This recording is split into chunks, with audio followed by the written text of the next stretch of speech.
Dear Talking About Platforms listeners, this episode is part of our special AI-generated series, exploring the key ideas and influential works that have shaped platform studies.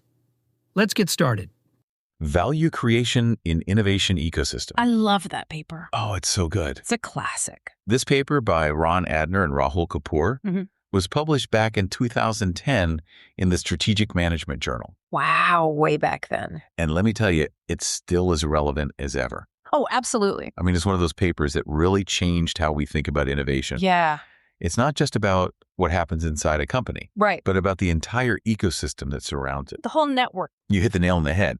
Adner and Kapoor use this brilliant analogy to biological ecosystems. Oh, yeah. Just like in nature, where different organisms depend on each other. In the business world, different companies are also intertwined in this intricate web of interdependence. And they call this web an innovation ecosystem. Okay, I like it. It's made up of the focal firm, Okay. the suppliers who provide the components for their products, the complementers who offer products or services that work alongside those products, Right. and of course the customers who ultimately use them. So it's like a whole network of players. Yes. Each with their own innovations and challenges, Yes. all impacting one another. Precisely. And what's really fascinating is that Adner and Kapoor argue that the location of these innovation challenges, not just their existence, Right.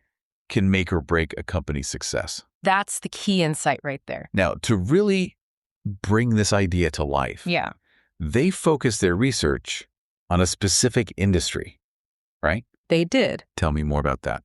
They chose the semiconductor lithography equipment industry, Okay. the tech behind making those tiny, powerful computer chips that are in pretty much everything these days. So not exactly your average lemonade stand. No, not at all. This is some serious high-tech stuff. Exactly. And what they found Yeah. is that the success of each new generation of lithography tools Okay. didn't just depend on the tool makers themselves. Interesting. It also hinged on the innovations happening upstream Okay. with the suppliers who provided components, What kind of components? like energy sources and lenses. So even if a tool maker came up with a brilliant new design, Yeah, if their suppliers weren't ready with the right components, they were kind of stuck. you got it. And then on the flip side, you've got the challenges happening downstream Right. with the complements, things like the masks and resists that chip manufacturers use alongside the tools. If those weren't keeping pace, even the most cutting-edge tool might not be very useful. Exactly. Okay, so we've got components upstream, complements downstream. Downstream. It's starting to sound like a river rapid or something. Well, actually, that's a pretty good analogy. Is it? Because Adner and Kapoor highlight this fascinating asymmetry between these upstream component challenges and those downstream complement challenges. Okay. And that's where things get really interesting. Okay. I'm all ears. All right. Tell me more about this asymmetry. Let's start with component challenges. Okay. When those are really tough to overcome, the tool maker who cracks the code first gets a huge advantage. Just like being the first to summit a mountain, right? Exactly. You've got the view all to yourself. Yeah. And it's a lot harder for others to follow in your footsteps. And they use a great example from the lithography industry. Yeah. The shift to deep ultraviolet lithography, or DUV. Okay. This required brand new lasers and new lens materials, a huge technical leap. So the company that figured that out first had a major leg up on the competition. Absolutely. Wow. Now, contrast that with the situation where it's the complements that are lagging behind. Right. In that case, even a brilliant tool might be benched until the ecosystem catches up. So it's like having that super fast car, but no roads to drive it on. A perfect analogy. All that power, but nowhere to go. A great example of this is early ebook readers. Oh, interesting. The hardware was ready, but the lack of good ebooks, the crucial complement, held the entire market back. So we're starting to see how this idea of where the innovation challenges lie can really impact a company's success. Exactly. And Adner and Kapoor didn't just rely on anecdotes to make their point. Nope. They actually studied 9 generations of lithography technology. I know, it's amazing. Going all the way back to the 1960s. That's a lot of data. 9 generations. Talk about thorough. We've seen how these component and complement challenges can really shake things up in an innovation ecosystem. For sure. But how do companies actually deal with these challenges in the real world? That's a great question. It is. It can get pretty tricky, especially when you're dealing with cutting-edge technology where everyone is still figuring things out. It seems like there would be a huge temptation to just bring everything in-house to control as much as possible. You're right. And that's where vertical integration comes into play, a classic make-or-buy decision. Right.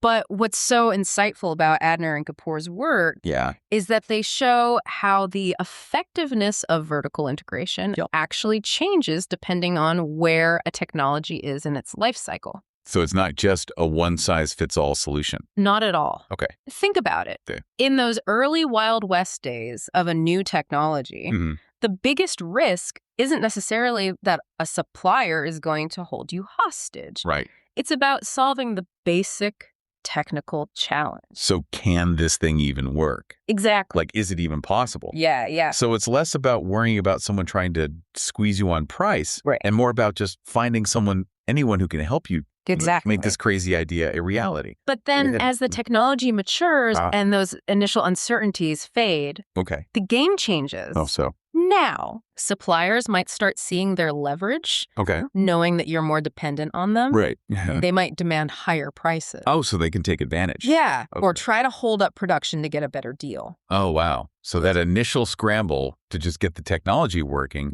turns into a whole new set of challenges. Yeah. More like a power struggle. You could say that. Okay. And that's when vertical integration starts to look a lot more appealing.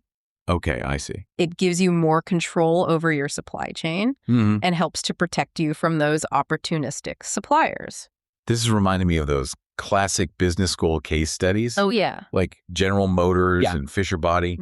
As cars with closed metal bodies became all the rage, GM's reliance on Fisher Body for those bodies turned into a huge problem. It did. Eventually leading to an acquisition. Great example. Yeah. And that same logic applies beyond just cars or lithography. Right. It's relevant for any industry where you've got these complex webs of interdependence. This has huge GE implications for anyone. I think so. Studying platforms or innovation ecosystem. It's a reminder that you can't just focus on the platform itself. Right. You need to map out the entire ecosystem to see where those power dynamics and potential bottlenecks lie.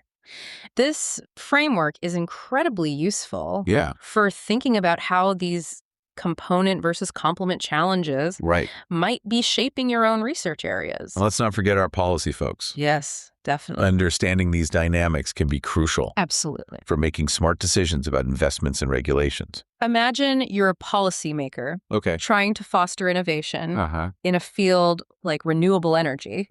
Knowing the interdependence between solar panel technology, battery storage, and the existing electrical grid is essential. Makes sense. For designing effective policies. So you can't just focus on one piece of the puzzle. Exactly. This all comes back to that central insight from Adner and Kapoor. Yes. The structure of interdependence in an ecosystem can be just as important. It really is. As any company's individual brilliance. It is a mind-blowing idea. It is often celebrate the lone genius inventor. But in reality, innovation is a team sport. Yeah. It takes a village. It's about understanding these connections and navigating those relationships effectively. Now, as I was reading this paper, I kept thinking about something. Adner and Kapoor focus specifically on technological complements. But what about other kinds of complements? Things like social factors or regulations. That's such a great question. The paper itself doesn't dive into that territory. But I think it's incredibly relevant. Like what? Give me an example. Imagine a groundbreaking new medical device. Its success might hinge not just on the device itself, but also on changes in medical training. Oh, interesting. Insurance coverage, and even societal acceptance. So the technology might be amazing. It could be. But if doctors aren't trained to use it, or if insurance companies won't cover it, it's going to be a tough road. Exactly. Wow. And this is why I love this paper. It opens up so many new avenues for thinking about innovation. It does. It's not just about building a better mousetrap. It's about understanding the entire web of factors that can influence whether that mousetrap actually gets used. So we've explored this fascinating framework for thinking about innovation ecosystems.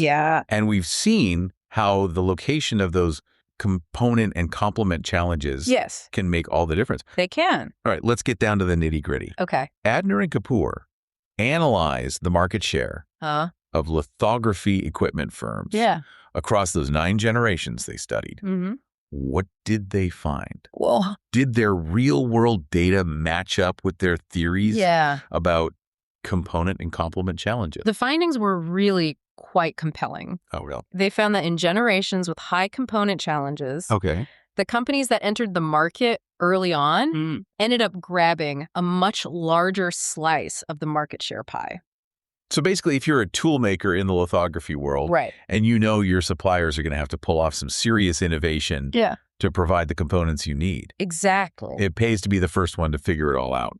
Think about it. Okay. By the time your competitors catch up, you've already got a ton of experience under your belt. Right. You've refined your designs, and you've probably even locked in some key customers. Wow. So you've built up a real advantage. You have. That makes a lot of sense. Yeah. But what happens when it's the complements that are lagging behind? Right. Does that early mover advantage still hold up? That's where things get interesting. How so? The paper found that in those generations where complement challenges were the main bottleneck, the early mover advantage actually shrinks. Oh, wow. Remember our analogy of the super fast car with no roads to drive on? Yeah, being the first one out the gate doesn't matter much if the rest of the ecosystem isn't ready for you? Exactly. Yeah. And that's where those strategic decisions around vertical integration come into play. So is that when vertical integration is good? Yeah. The paper found that as technology matures, the benefits of vertical integration, that is bringing more of your supply chain in-house, actually increase. Oh, interesting. It becomes more valuable to have that control. Yeah. Especially if you're worried about suppliers trying to take advantage of your dependence on them. So it's like this constant balancing act. You have to anticipate not only the technological hurdles, but also the potential moves of your suppliers and your competitors. Yeah. That was kind of stressful, honestly. Well, it definitely highlights the complexity of navigating these innovation ecosystems. Sure. But what Adner and Kapoor have given us is a really powerful framework. It is. For thinking about those strategic decisions. Okay. It's not just about being innovative. Right. It's about understanding where those innovation challenges are cropping up and how that impacts your competitive advantage. I think what's so brilliant about this paper is that it forces us to think beyond the traditional boundaries of a single company. It's a reminder that innovation isn't something that happens in isolation. Right. It's a collaborative, interconnected process. And that has huge implications for how we study platforms, how we design business models, and even how we craft policies to support innovation. This deep dive has been incredibly eye-opening. It has. It's one of those papers that makes you want to go out and map every ecosystem you can find. I know. I was thinking the same thing. And for all our listeners out there, I encourage you to do just that. That's right. Think about the industries you're interested in. Map out those intricate webs of interdependence and see what insights you can glean from this framework. Who knows? Maybe you'll uncover the next big breakthrough. Or at the very least, you'll avoid some costly missteps along the way. Exactly. Well, this has been fun. This has been great. Thank you so much for joining us for this deep dive. My pleasure. Into innovation ecosystems. Yeah. We'll be back soon with another episode in our special series on core platform papers. Looking forward to it. So stay tuned. Thank you for listening to Talking About Platforms. In this special series on platform classics, we use AI to review and present published research, with intellectual property remaining with the original authors. Our goal is to make these insights accessible and encourage you to dive deeper into the original works. Stay tuned for more episodes and keep exploring the fascinating world of platforms.